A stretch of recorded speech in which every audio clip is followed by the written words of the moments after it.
आप सभी को सुजग क्लासेस हिंदी में फिर एक बार आप सभी का स्वागत है। हम लोग भक्ति काल देख रहे थे और भक्ति काल में पिछली क्लास में सगुन भक्ति काव्य धारा के अंतर्गत राम भक्ति काव्य धारा समाप्त हो चुकी थी। आज हम लोग शुरू करेंगे कृष्ण भक्ति शाखा। कृष्ण भक्ति काव्य धारा, कृष्ण भक्ति काव्य धारा। और ये क्लास कृष्ण भक्ति काव्य धारा की ये पहली क्लास है और भक्ति काल की देखें तो भक्ति काल की ये 15वीं क्लास होगी। भक्ति काल की ये कौन सी क्लास होगी? 15वीं। और कृष्ण भक्ति धारा की ये क्लास पहली है। तो पहले ये समझिए कि भक्ति काल में कृष्ण भक्ति धारा क्या थी। देखिए, जिन भक्त कवियों ने कृष्ण को विष्णु का अवतार मानकर उनकी उपासना में काव्य रचना की, वो कवि क्या कहलाते हैं? कृष्ण भक्ति काव्य धारा के कवि कहलाते हैं।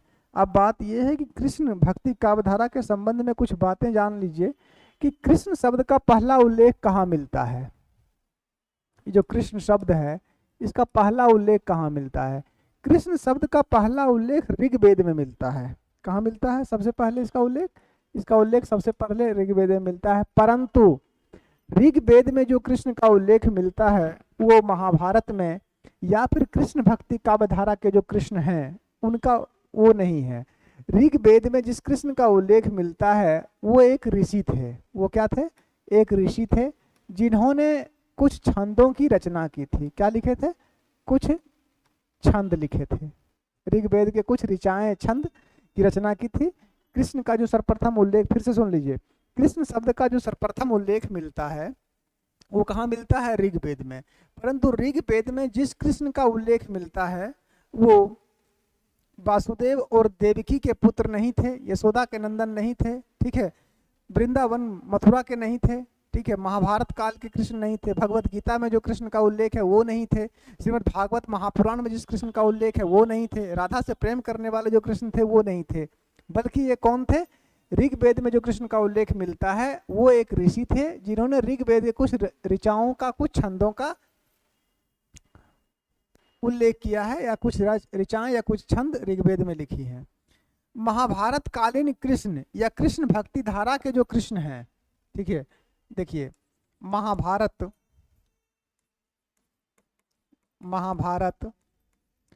श्रीमद् भागवत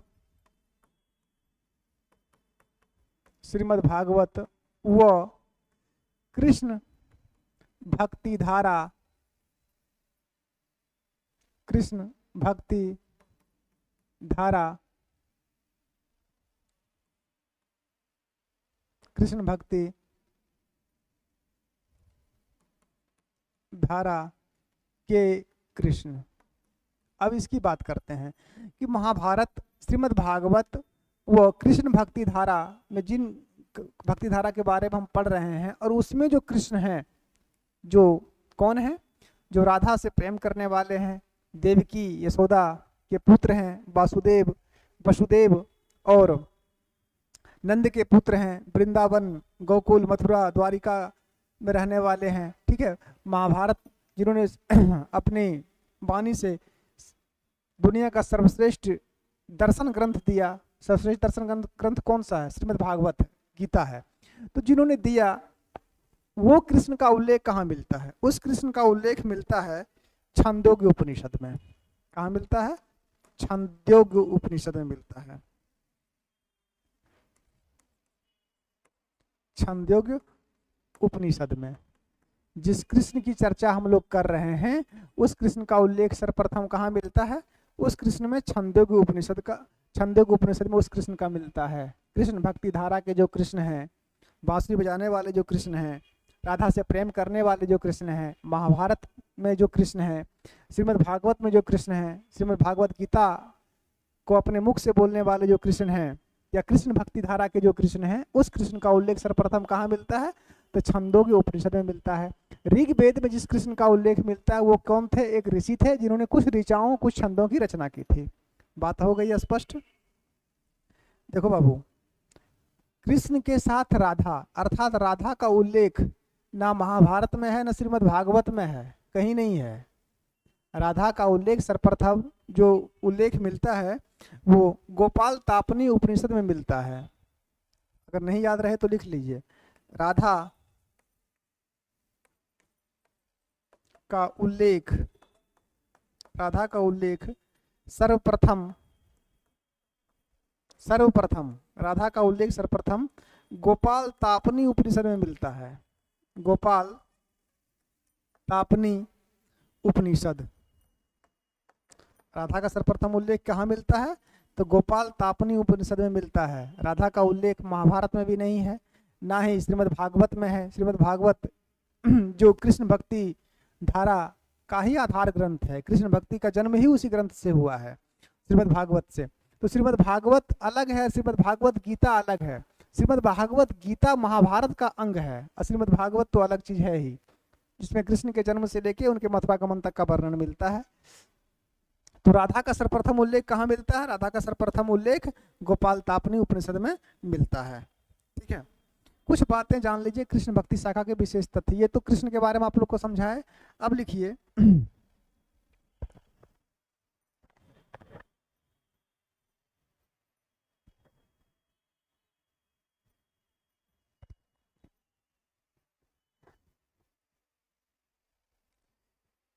कृष्ण भक्ति,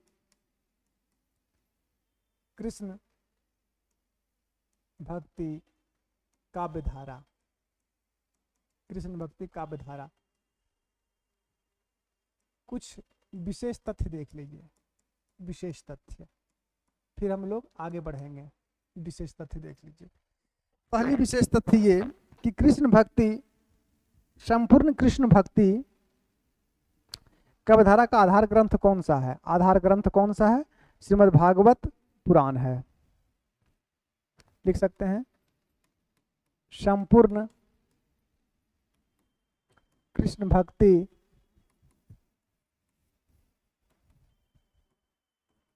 काव्यधारा का आधार ग्रंथ, संपूर्ण कृष्ण भक्ति काव्यधारा का आधार ग्रंथ कौन सा है?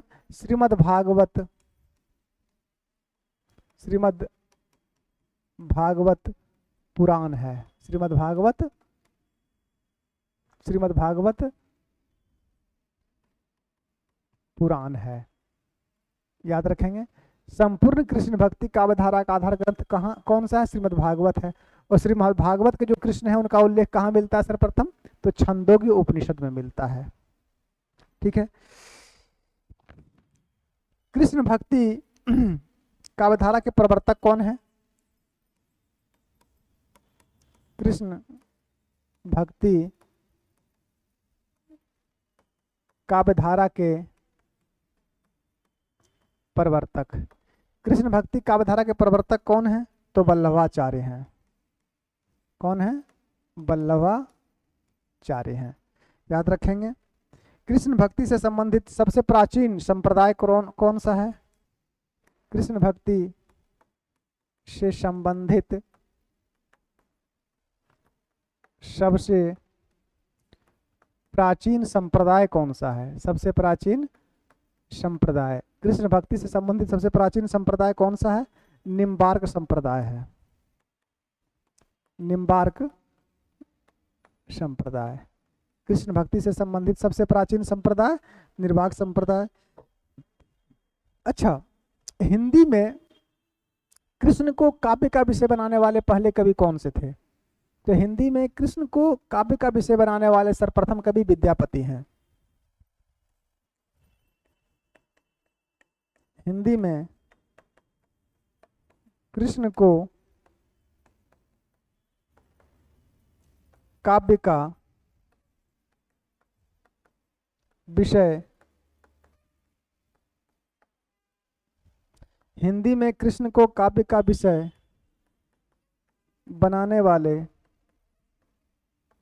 प्रथम विद्वान, प्रथम कवि कौन है? तो प्रथम कवि कौन है? विद्यापति है।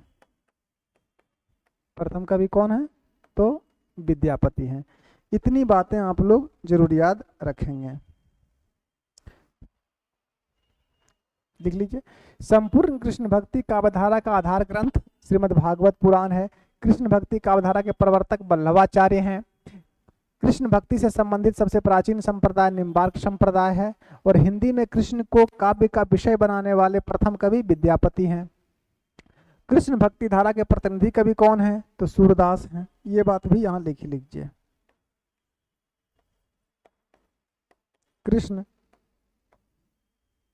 भक्ति धारा के प्रतिनिधि कवि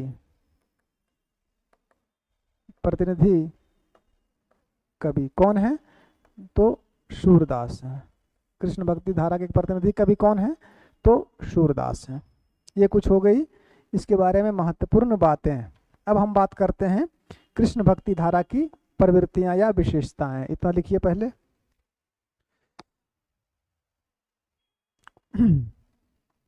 नेक्स्ट, कृष्ण भक्ति काव्यधारा की प्रवृत्तियां या विशेषताएं। कृष्ण भक्ति काव्यधारा की प्रवृत्तियां या विशेषताएं। कृष्ण भक्ति काव्यधारा की प्रवृत्तियां या विशेषताएं। नंबर 1, वही उसी प्रकार प्रवृत्तियां या विशेषताएं लिखना है जिस प्रकार हम लोग शगुन भक्ति में कृष्ण राम भक्ति धारा को देखे थे, उसी तरह। तो यहाँ पे पहली विशेषता क्या हो जाएगा? कृष्ण को विष्णु अवतार के रूप में प्रतिष्ठा किया गया। कृष्ण को विष्णु अवतार के रूप में प्रतिष्ठा। सबसे पहले विशेषता क्या होगा कि कृष्ण को विष्णु के अवतार के रूप में यहाँ पे प्रतिष्ठा किया गया है। कृष्ण के लोक रंजक रूप का चित्रण। कृष्ण के लोक रंजक, लोक रंजक का मतलब क्या होता है? कृष्ण के लोक रंजक रूप का चित्रण। लोक रंजक का मतलब होता है जो लीलाओं के माध्यम से लोगों को आनंद देने वाले हों, उनको लोक रंजक कहा जाता है। लीलाओं के माध्यम से आनंद देने वाले को लोक रंजक कहा जाता है। तो कृष्ण के लोक रंजक रूप का चित्रण। वात्सल्य और श्रृंगार रस की प्रधानता रही। वात्सल्य व श्रृंगार रस की प्रधानता इस कालखंड में रही। वात्सल्य व श्रृंगार रस की प्रधानता। मुक्तक और गीति काव्य की प्रधानता रही। मुक्तक व गीति काव्यों की प्रधानता रही। छोटी छोटी विशेषताएं लिखते चलिए। राग रागिनियों की प्रधानता रही।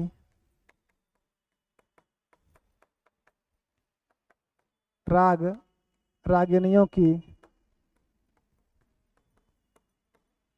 प्रधानता रही। राग रागिनियों की प्रधानता रही। काव्य भाषा कौन सी रही? ब्रज भाषा का प्रयोग इस कालखंड में अधिक हुआ। ब्रज भाषा का प्रयोग होता रहा। कितनी विशेषता हो गई? 6। आगे और लिखते हैं। लोकोक्तियों और मुहावरों का प्रयोग होता रहा। इतना लिखिए। यहाँ तक लिख लेने के बाद आगे लिखते हैं फिर।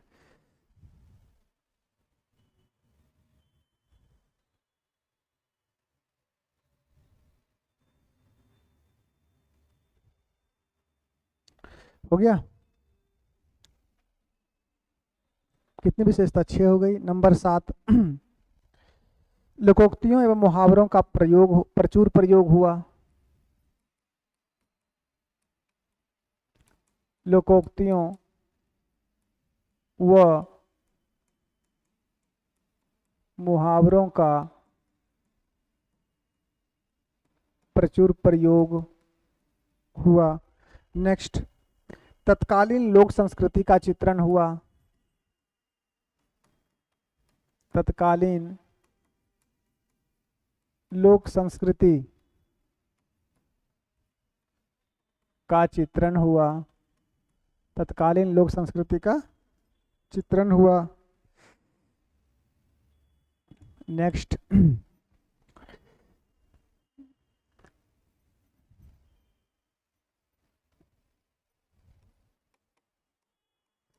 भ्रमर गीत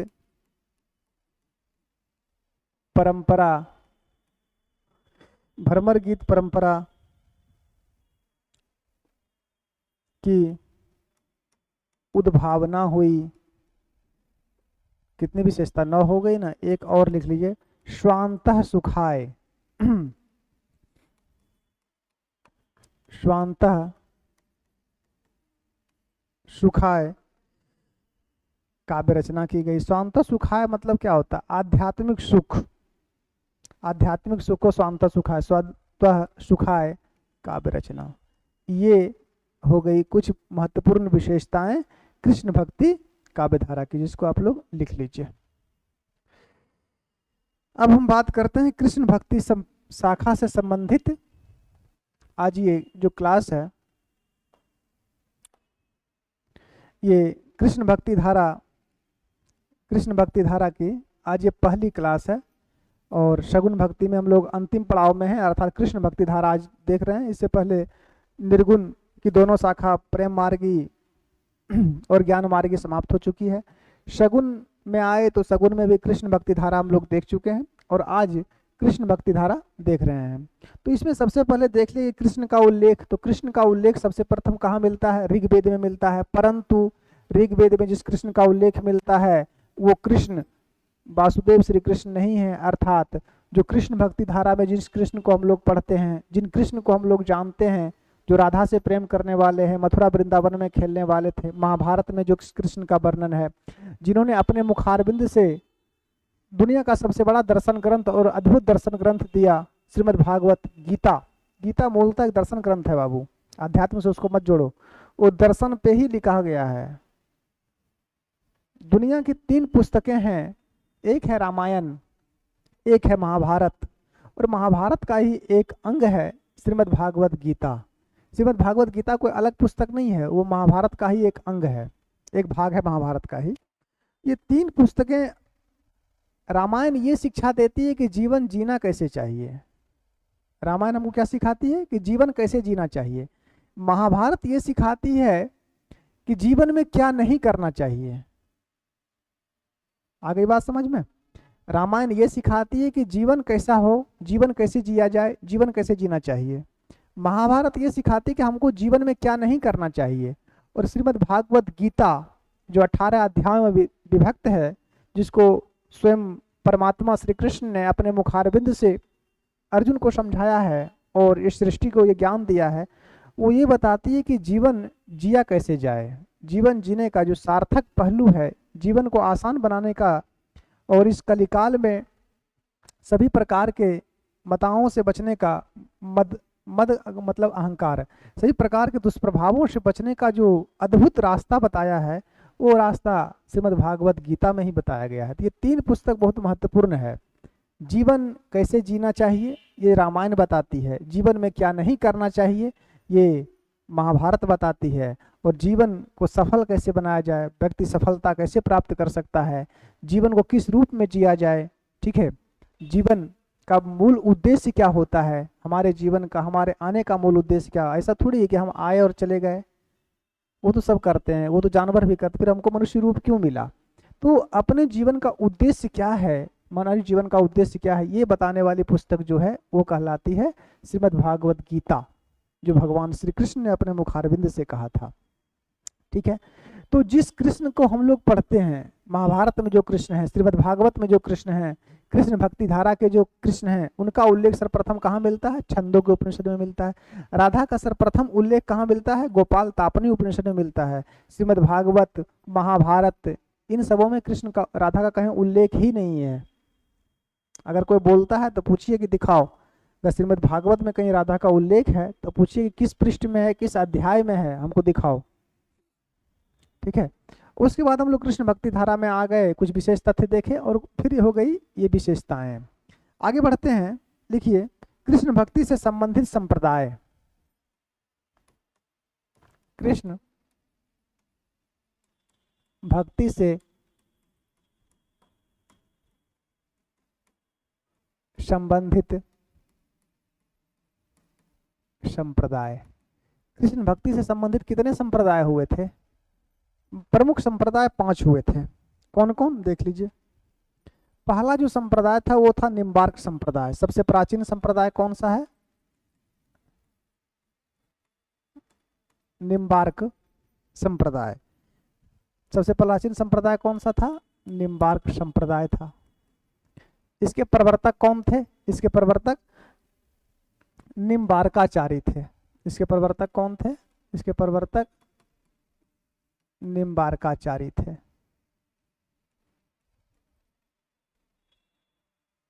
निम्बार्काचार्य प्रवर्तक कौन हुए? निम्बार्काचार्य हुए। दूसरा जो महत्वपूर्ण संप्रदाय था वो था राधा वल्लभ संप्रदाय। राधा वल्लभ संप्रदाय। राधा वल्लभ संप्रदाय के प्रवर्तक कौन हुए? राधा वल्लभ संप्रदाय के प्रवर्तक हुए थे गोस्वामी हित हरिवंश। गोस्वामी शब्द का मतलब आप लोग को राम भक्ति धारा में हम समझा दिए थे कि गोस्वामी क्या होता है। किसी मठ का जो मठाधीश होता है उसको गोस्वामी की उपाधि दी जाती थी। तो राधा वल्लभ संप्रदाय के प्रवर्तक कौन हुए थे? गोस्वामी हित हरिवंश। गोस्वामी हित हरिवंश। तीसरा जो महत्वपूर्ण संप्रदाय था वो था वल्लभ संप्रदाय।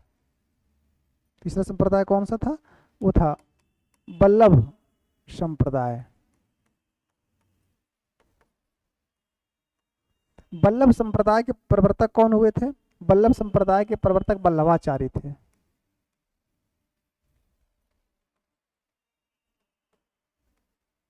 वल्लभाचार्य इसके प्रवर्तक थे। चौथा जो संप्रदाय था वो था सखी संप्रदाय, या इसी को हरिदासी संप्रदाय कहते हैं, या हरिदासी संप्रदाय। चौथा संप्रदाय कौन था? सखी या हरिदासी संप्रदाय। इसके प्रवर्तक कौन थे? इसके प्रवर्तक थे स्वामी हरिदास। स्वामी हरिदास इसके प्रवर्तक थे। और पांचवा महत्वपूर्ण और अंतिम, समझिए महत्वपूर्ण में ये 5 ही महत्वपूर्ण है। पांचवा अंतिम जो महत्वपूर्ण संप्रदाय था वो था चैतन्य संप्रदाय। चैतन्य या इसको गौड़ी संप्रदाय भी कहते हैं। इसको क्या कहते हैं? गौड़ी संप्रदाय। गौड़ी संप्रदाय। इसके प्रवर्तक कौन थे? चैतन्य महाप्रभु थे। चैतन्य महाप्रभु ये इसके क्या थे? प्रवर्तक थे। हाँ, अष्टछाप इसी में आएगा। सही पूछेगा अष्टछाप सर किस कालखंड में है? अष्टछाप कृष्ण भक्ति धारा में ही पढ़ाएंगे।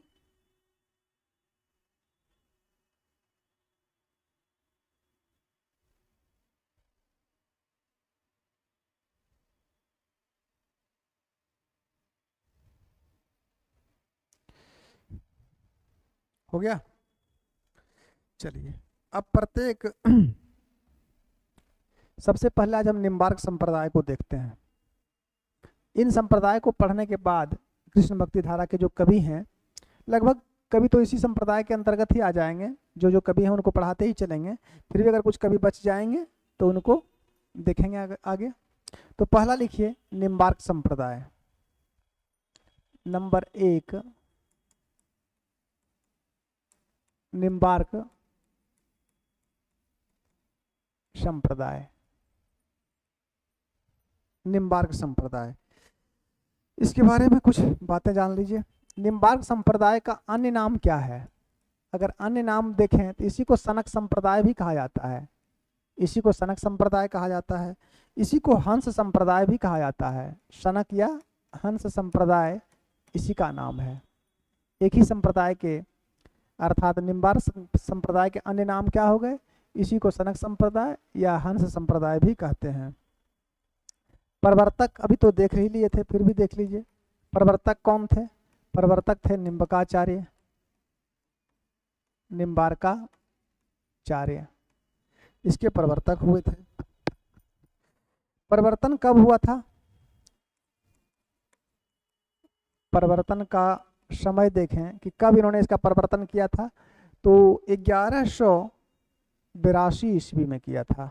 1182 ईस्वी में ये संप्रदाय प्रकाश में आई थी, अर्थात ये संप्रदाय को बनाया गया था कब? 1182 ईस्वी में। इसका दार्शनिक आधार क्या है? ये जो निम्बार्क संप्रदाय है इसका दार्शनिक आधार क्या है? तो इसका दार्शनिक आधार ये जरूर याद रखेंगे। इस संप्रदाय का दार्शनिक आधार क्या है? तो दार्शनिक आधार है इसका द्वैताद्वैतवाद। द्वैताद्वैतवाद इसका दार्शनिक आधार है। कृष्ण का स्वरूप किसमें कैसा है? इस संप्रदाय में कृष्ण स्वरूप कैसा है? इस संप्रदाय में जो कृष्ण स्वरूप हैं वो युग लीला बिहारी हैं, अर्थात लीला करने वाले हैं। कृष्ण स्वरूप कैसा है इसमें? तो इस संप्रदाय में कृष्ण जो हैं वो कैसे हैं? लीला करने वाले हैं, अनेक प्रकार की लीलाएं रचते हैं। लिखिए, अरे द्वैताद्वैतवाद में इसमें क्या है? इसमें राधा और कृष्ण, राधा व कृष्ण की युगल उपासना, अर्थात दोनों को द्वैताद्वैतवाद का मतलब दो हैं, ठीक है, दो ही एक हैं। द्वैताद्वैत, द्वैत धन, द्वैत से बना है द्वैताद्वैत। तो राधा और कृष्ण की युगल उपासना इसमें की जाती है, अर्थात राधा और कृष्ण की पूजा जो की जाती है वो साथ में की जाती है। और राधा कहाँ रहती है? यहाँ राधा वामांग है। वामांग का मतलब राधा कृष्ण के वामांग में है, राधा वामांग में विराजमान है। राधा कहाँ विराजमान है? तो वामांग में विराजमान है, मतलब कृष्ण के वामा भाग में, लेफ्ट साइड बोल सकते हैं, कि राधा को रखकर इसमें पूजा की जाती है। किस संप्रदाय में? निर्वाक संप्रदाय में। चलिए आगे इसमें देखते हैं। इसमें स्वकीय भाव की प्रधानता है। किसकी प्रधानता है?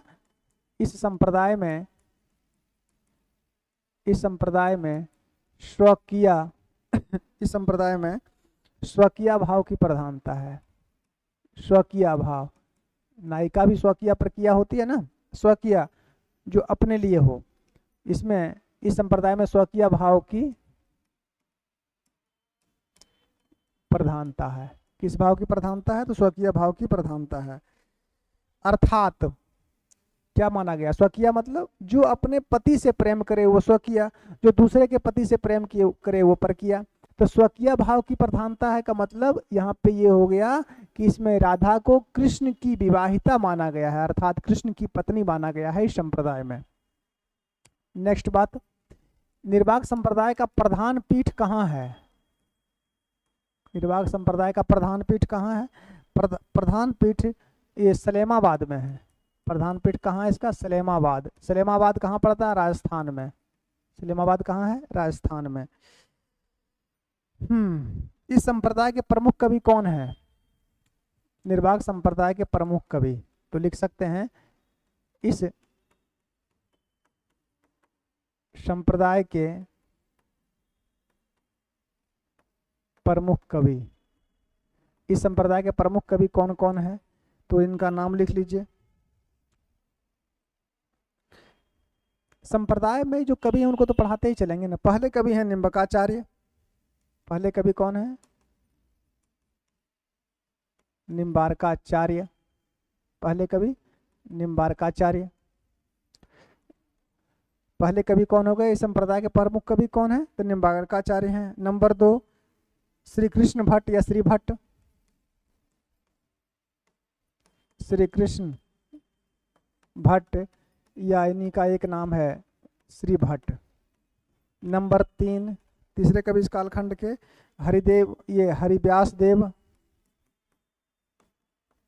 हरिव्यास देव। और एक चौथे प्रमुख कवि जो हैं वो हैं आचार्य परशुराम देव। आचार्य परशुराम देव, ये 4 कवि इस संप्रदाय के प्रमुख हैं। अब चारों कवि को देखिए। संप्रदाय पढ़ने का मतलब क्या हुआ कि संप्रदाय का नाम लिख लिए हो गया? पहले संप्रदाय को जानिए, फिर संप्रदाय के जो प्रमुख कवि हैं उनको जानिए, जो कुछ बच जाएंगे, जो किसी संप्रदाय में नहीं रहे, उसको अंत में पढ़ाएंगे। लिखिए जल्दी, इतना फिर आगे बढ़ते हैं।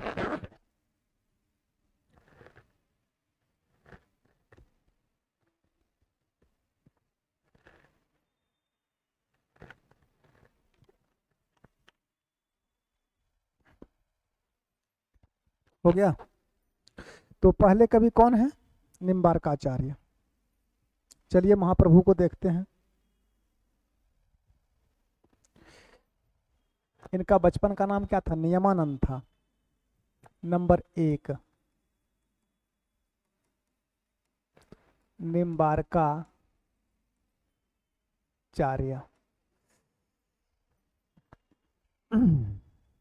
इनके बचपन का नाम या मूल नाम बोल सकते हैं।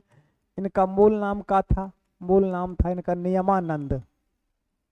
इनका मूल नाम क्या था? नियमानंद था। और बचपन का नाम क्या था? बचपन का नाम अरुणी था ना। बचपन का नाम अरुणी। इनके बचपन का क्या नाम था? अरुणी इनके बचपन का नाम था। जन्म कब हुआ था इनका? जन्म 1162 ईस्वी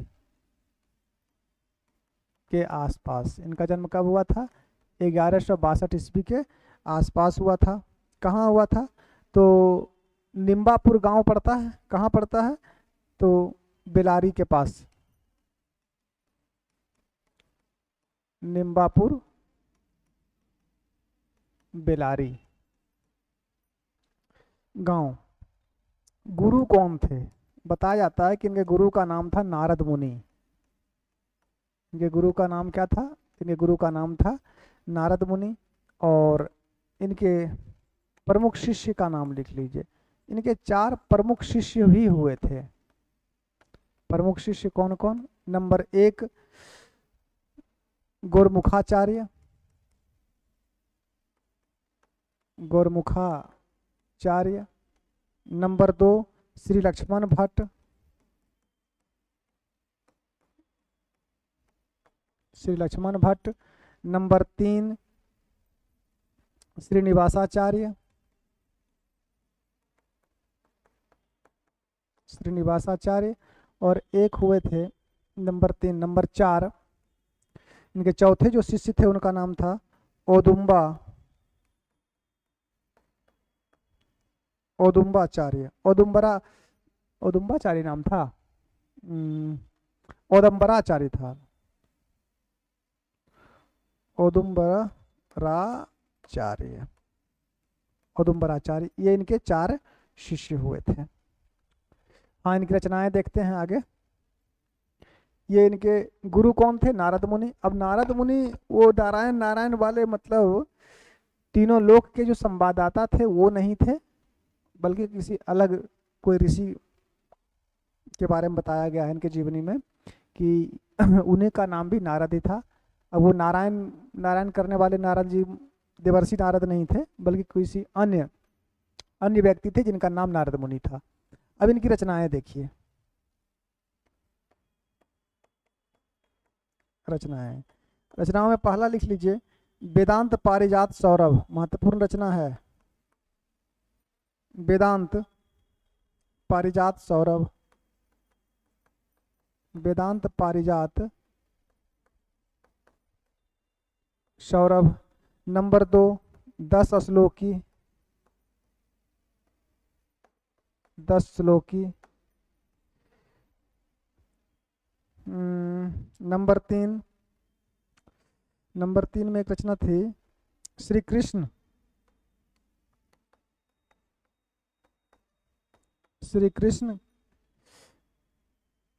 अस्तवराज। श्री कृष्ण अस्तवराज। ये इनकी 3 रचनाएं भी थी। एक रचना और थी ना, लिख लीजिए, यहीं पे हो जाएगी। चौथी रचना क्या थी? प्रपन्न कल्पबली। परपन कल्प बलि, ये इनकी चौथी रचना थी। परपन कल्प बलि, ये इनकी हो गई 4 रचनाएं।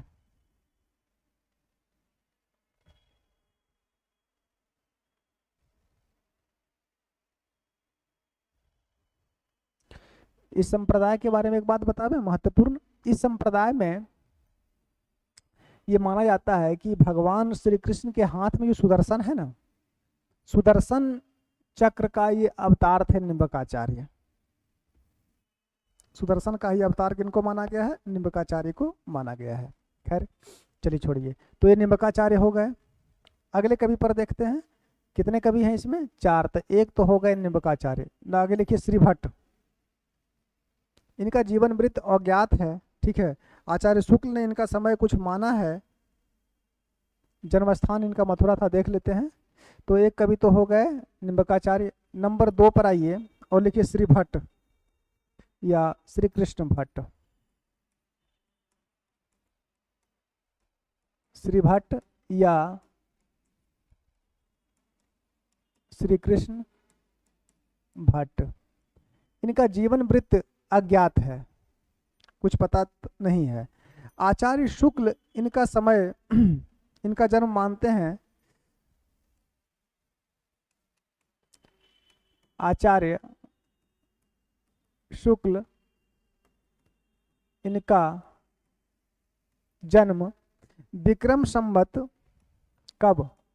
इनका जन्म विक्रम संवत 1595 के आसपास मानते हैं, के आसपास मानते हैं। जीवन वृत्त अज्ञात है।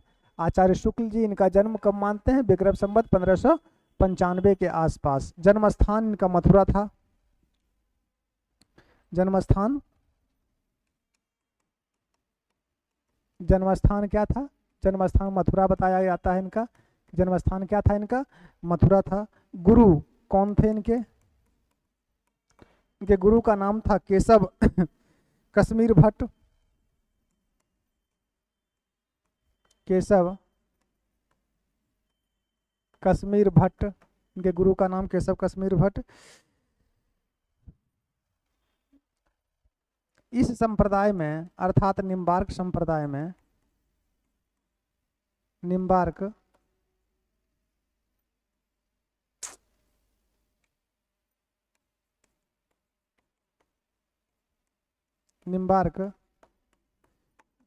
संप्रदाय में इन्हें अर्थात श्री भट्ट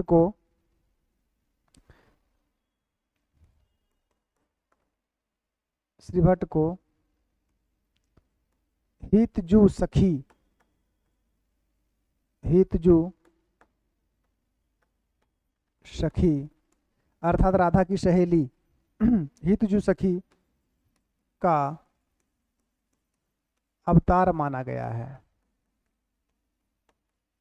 निम्बार्क संप्रदाय में श्री भट्ट को क्या माना गया है? हितजू सखी अर्थात ये राधा की सहेलीन थे। चलिए आगे देखते हैं। 2 कवि तो हो गए। रचनाएं देख लीजिए, पूछी नहीं जाएगी लेकिन देख लीजिए रचनाएं। रचनाएं एक तो थी इनकी युगल शतक,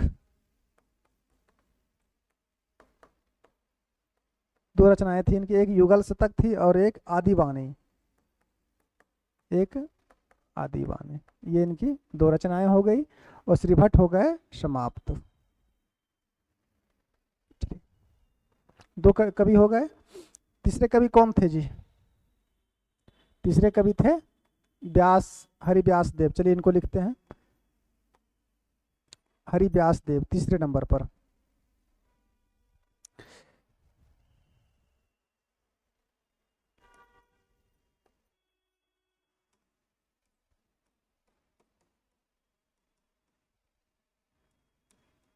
नाभादास ने अपनी पुस्तक या अपनी रचना भक्तमाल में श्री भट्ट का, इनको श्री भट्ट का शिष्य बताया गया है। अर्थात अभी जो श्री भट्ट को पढ़ रहे हैं ना, पढ़ रहे थे ये वाले श्री भट्ट, इनका शिष्य बताया गया है हरि व्यास देव को। किसने बताया? तो नाभादास ने अपनी रचना भक्तमाल में बताई है। इनका जीवन वृत्त अज्ञात है, इनके बारे में कुछ जीवन वृत्त ज्ञात नहीं है, किसी को भी पुस्तक में इनकी रचनाएं दी गई है, इनका जीवन वृत्त अज्ञात बताया गया है। हरिव्यास देव के 12 शिष्य थे जिन्होंने अखाड़ों की स्थापना की थी। ये बातें सामने आती है कि इनके 12 शिष्य थे जिन्होंने अखाड़ों की स्थापना की थी। लिख सकते हैं, इनके 12 शिष्य थे जिन्होंने अखाड़ों की स्थापना की। अब इनकी रचनाएं देख लीजिए।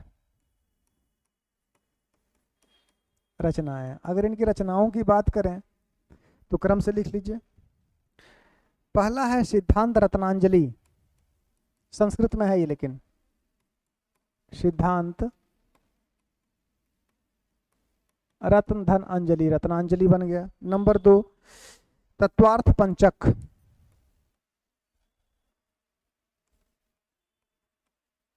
तत्वार्थ पंचक, नंबर 2 हो गया तत्वार्थ पंचक। नंबर 3 पंच संस्कार निरूपण, पंच संस्कार निरूपण। नंबर 4 महावाणी,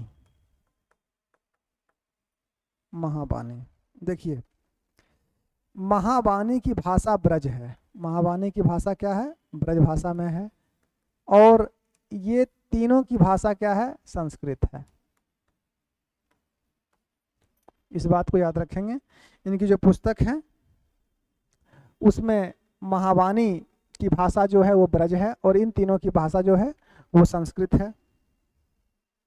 निम्बार्क, इनकी एक रचना आती है निम्बार्क अष्टोत्तर शतनाम, वो भी संस्कृत में ही है। निम्बार्क अष्टोत्तर शतनाम की रचना जो इन्होंने की थी हरिव्यास देव, लिख लीजिए, क्यों छोड़िएगा।